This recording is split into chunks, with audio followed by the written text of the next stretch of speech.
Come on, Snake.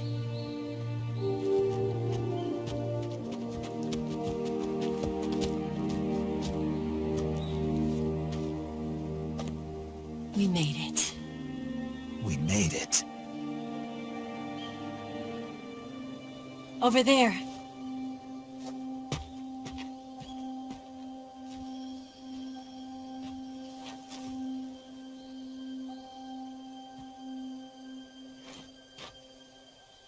It's the boss, isn't it?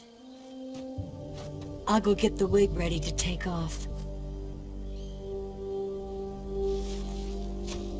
Right. I'll leave you two alone. But come back in one piece, okay?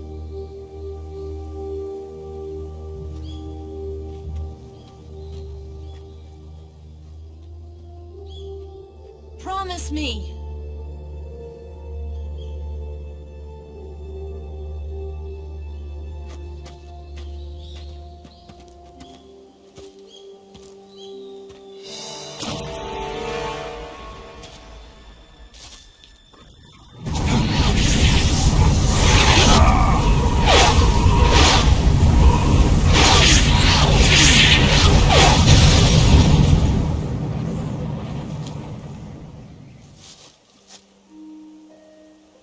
Life's end. Isn't it beautiful? It's almost tragic. When life ends, it gives off a final lingering aroma.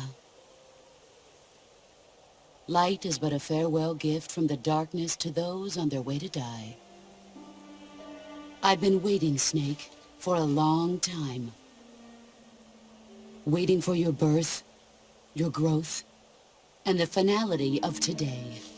Boss. Why are you doing this? Why?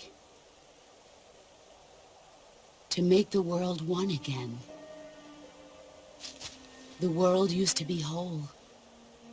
But with the end of the Second World War, the philosophers began to fight amongst themselves, and the world was torn apart. The Cobras, my comrades who trained and fought alongside me, were torn apart as well. The foibles of politics and the march of time can turn friends into enemies just as easily as the wind changes. Ridiculous, isn't it? Yesterday's ally becomes today's opposition. And this Cold War? Think back. When I was leading the Cobras, America and Russia were fighting together. Now, consider whether America and Russia will still be enemies in the 21st century.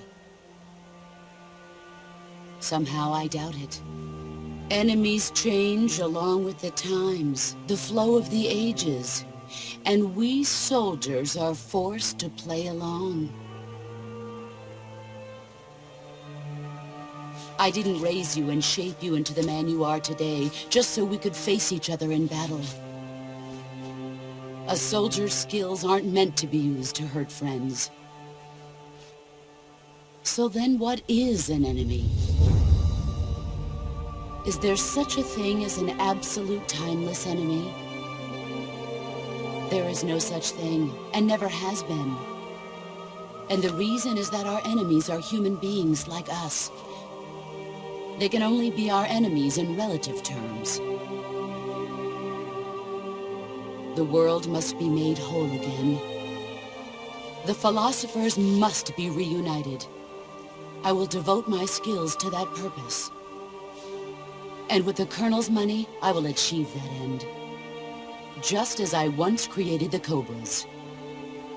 They are my family. I may no longer be able to bear children, but I still have a family.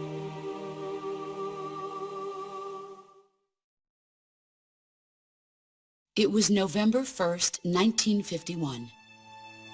I was in the Nevada desert participating in atomic testing. The name Nevada is derived from Spanish, covered in snow, white as snow. And snow is exactly what I saw in that Nevada desert. It froze my blood white. Snake, You were an atomic test subject, weren't you? On Bikini Atoll. That's part of the reason I was drawn to you. You and I are alike. We're both slowly being eaten away by the karma of others. We'll never have the chance to die peacefully of old age. We have no tomorrow. But we can still have hope for the future. In 1960, I saw a vision of the ideal future from space. 3 years earlier, the Soviet Union had succeeded in launching Sputnik, the first man-made satellite in history, into orbit. This came as a huge shock to the United States. In response, America threw everything it had into its own manned spaceflight project, the Mercury program. Even as the Soviets seemed poised to send their first man into space, America was still experimenting with chimpanzees and rockets. The government wanted human data,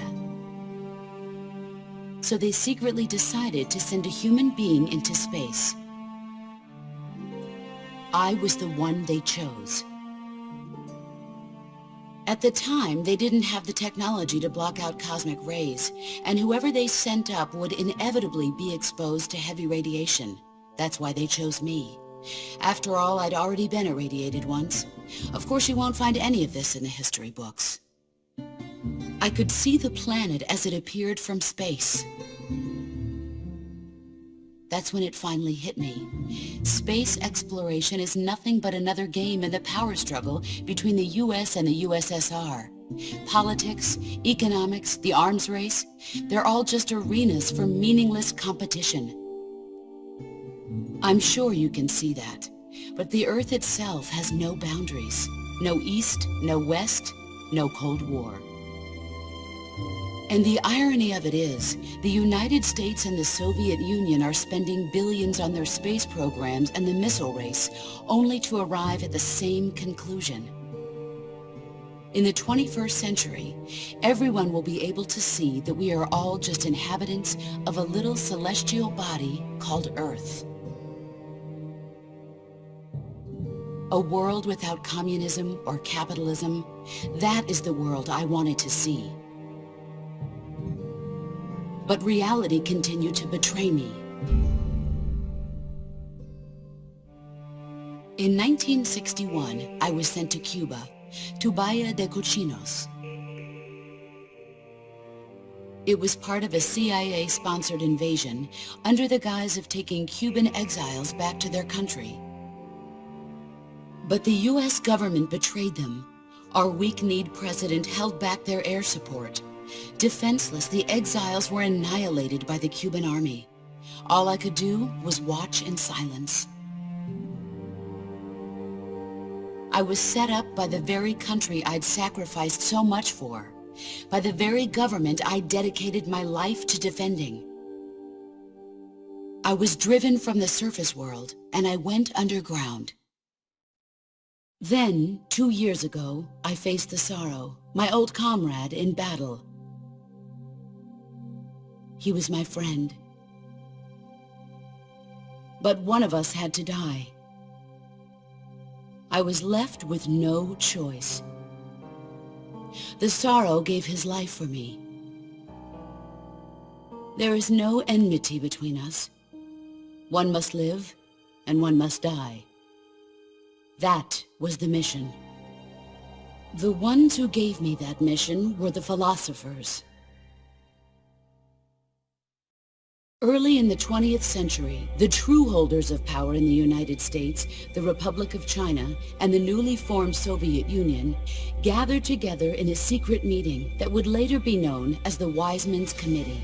The secret pact they formed there marked the beginning of the philosophers. But the last of the original members died in the 1930s. After that, the organization began to run out of control, and the Wise Men's Committee degenerated into a mere shell of its former self. The philosophers of today have no sense of good or evil. Their influence extends to countries and organizations involved in every aspect of every war. They have become war itself. That's how they operate. The sacrifices of war cause a shift in the times. This shift leads to renewed conflict, and in turn triggers the next war. Like a nuclear chain reaction, each conflict sparks countless others, forming an endless spiral that will continue on for eternity. Do you understand what I'm saying, Snake?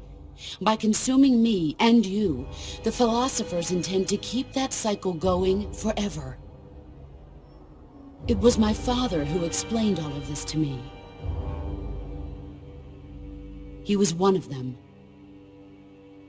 You see, I am the last remaining child of the philosophers.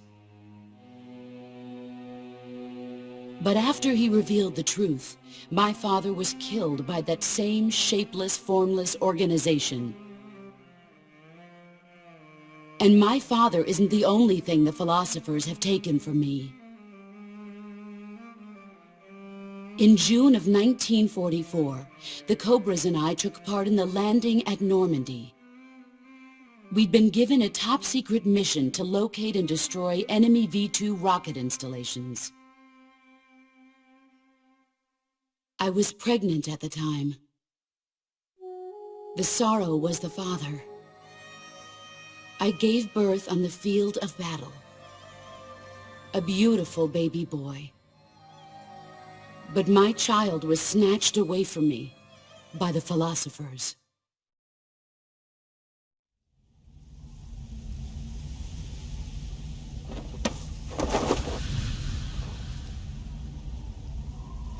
Look at this scar. This is proof that I was once a mother. I gave up my body and my child for my country. There is nothing left inside me now. Nothing at all. No hatred, not even regret. And yet sometimes at night, I can still feel the pain creeping up inside me, slithering through my body like a snake.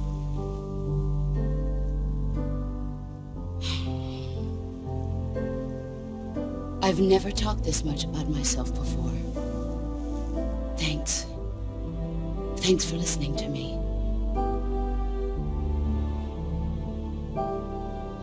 I feel content.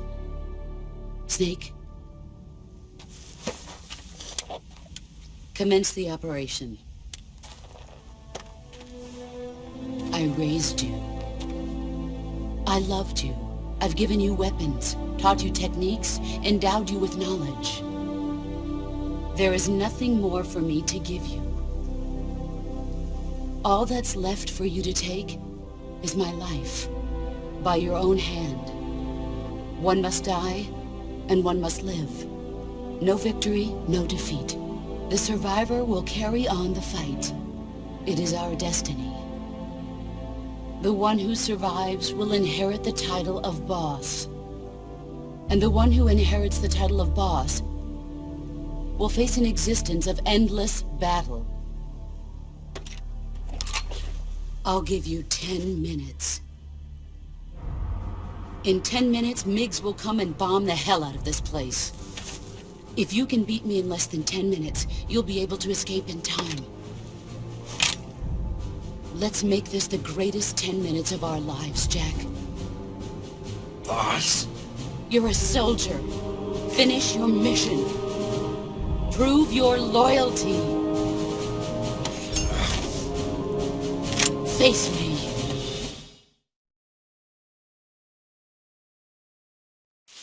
Brace yourself. Nice try. Move or you're dead.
Where did you...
Come out and fight.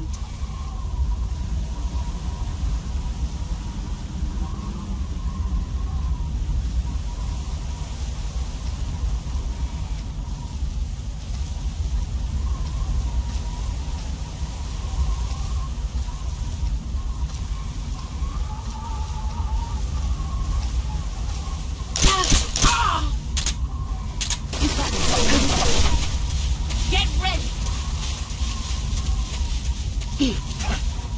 5 more minutes. Time to play rough.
Heads up, Snake.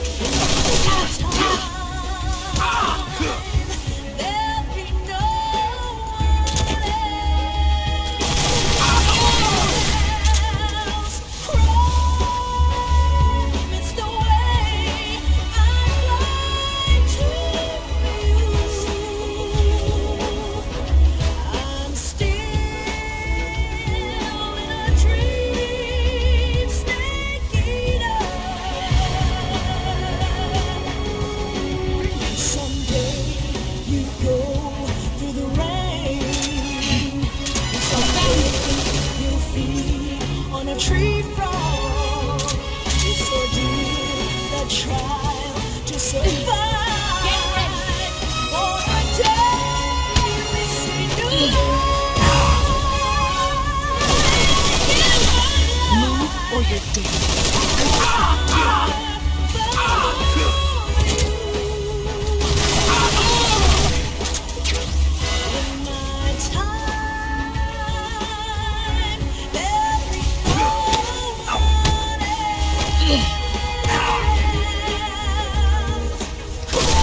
Heads up, Snake.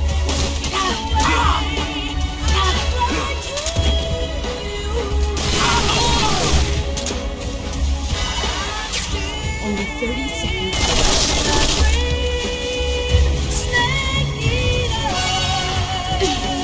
Brace yourself.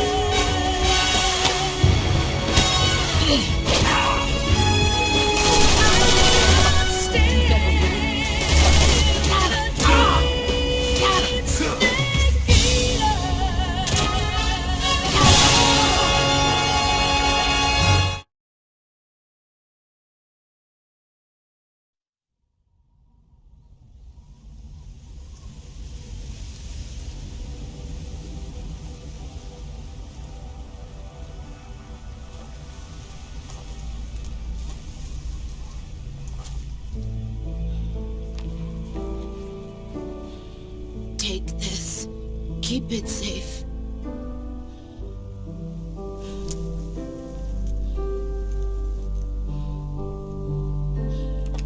It's our only hope.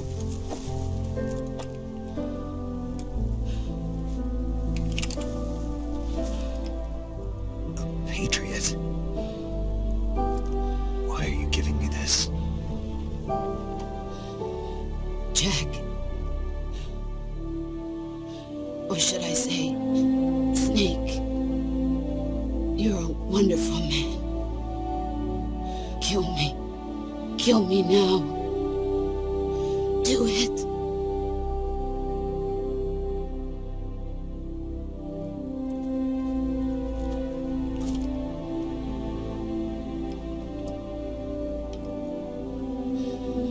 There's only room for one boss and one Snake.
Ready to go, Snake?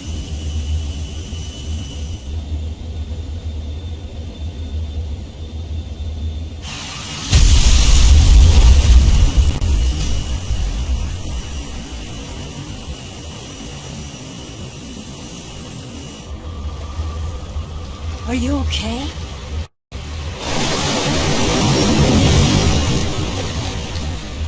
Snake?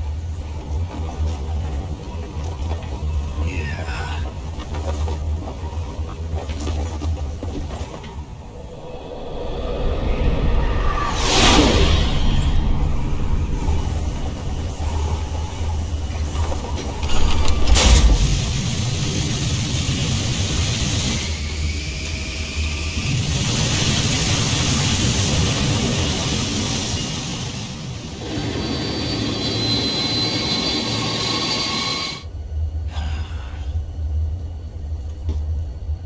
I told you could trust me.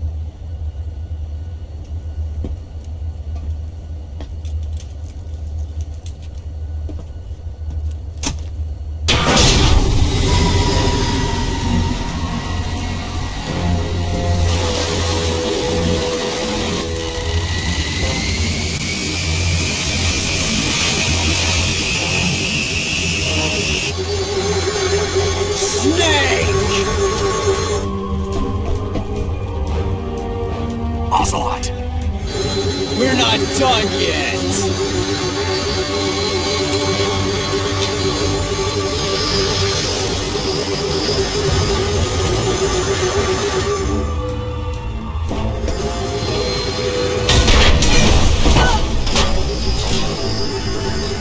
Damn!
Snake, try to remember some of the basics of CQC.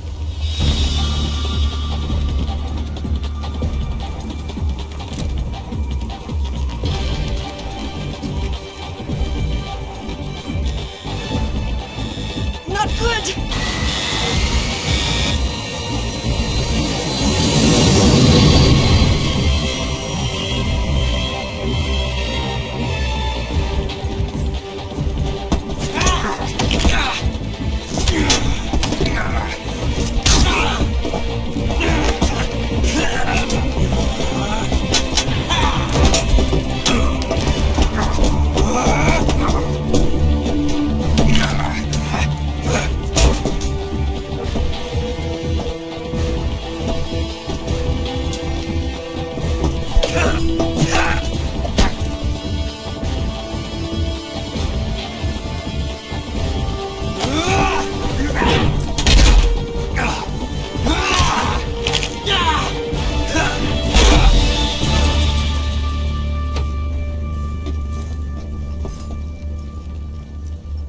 I picked up a few new moves.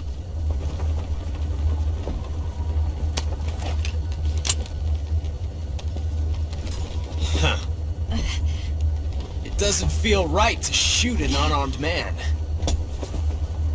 But I'll get over it. Eva!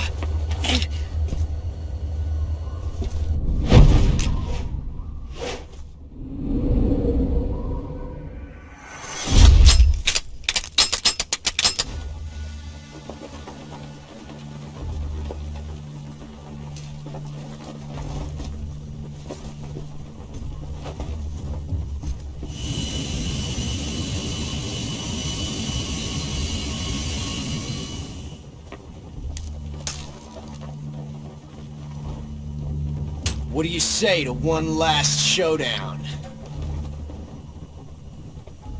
Yeah, all right.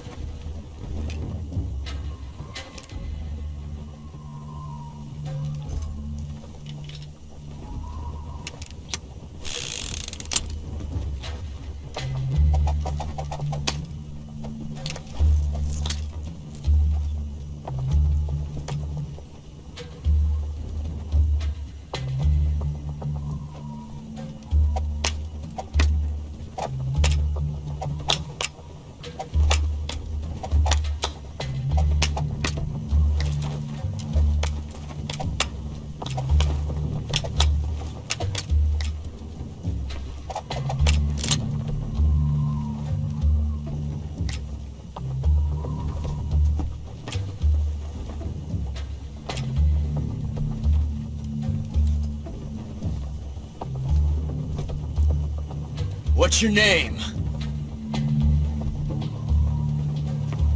Snake.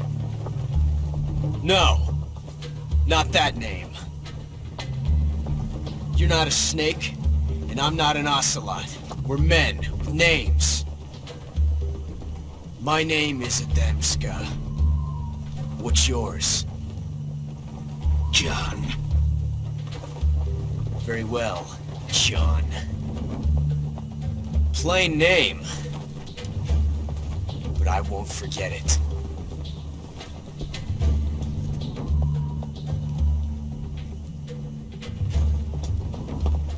Come on!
It's a blank.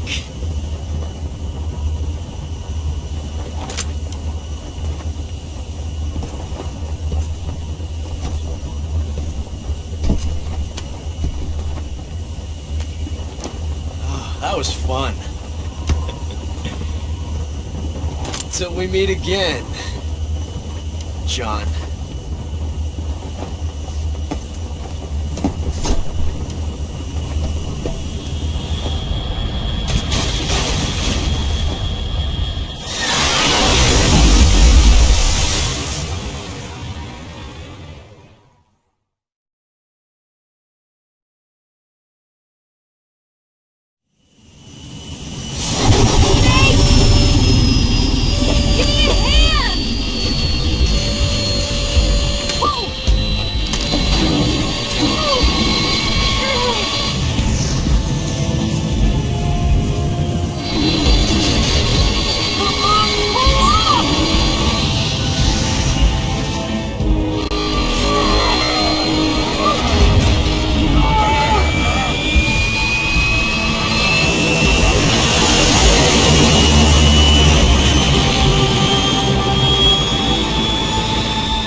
did.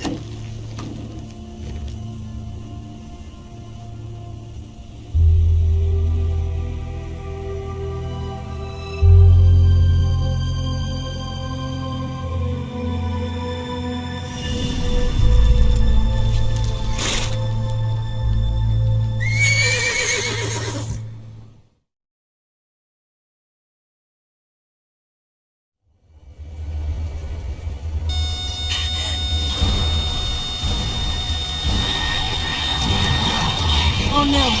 Migs!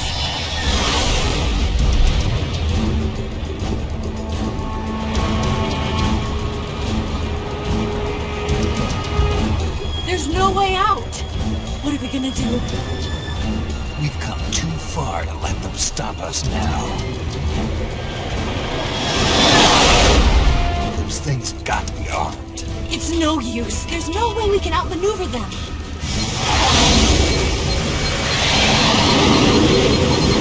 They're gonna shoot us down. We were so close.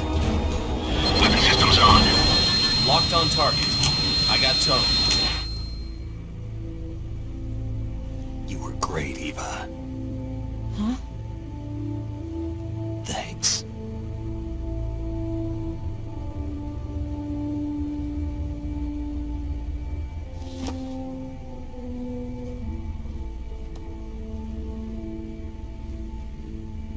Hulk 19, this is Control. Stand by for a direct order from the chairman. Hulk 19, return to base immediately. Do you read me? This is a direct order from Comrade Khrushchev. Return to base immediately. Hulk 19, do you copy? Understood. Aborting mission. RTB. Look! The MiGs, they're turning back! Woo!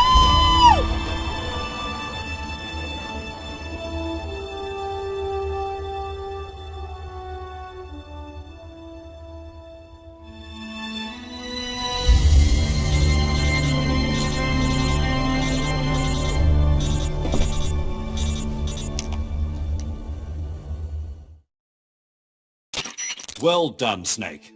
The MiGs disengaged. Most likely under orders from Khrushchev. Is this his way of helping us? Who knows? Maybe he didn't want things to get messier than they already are. Or maybe he just wanted us to owe him one. The important thing is, you made it out alive. As long as Khrushchev is with us, I don't think they'll be coming after you. It should be smooth sailing all the way to Alaska. I'm sending someone out to Galena Base to meet you. To meet me? The DCI and the President himself are waiting at Langley. Don't keep them waiting.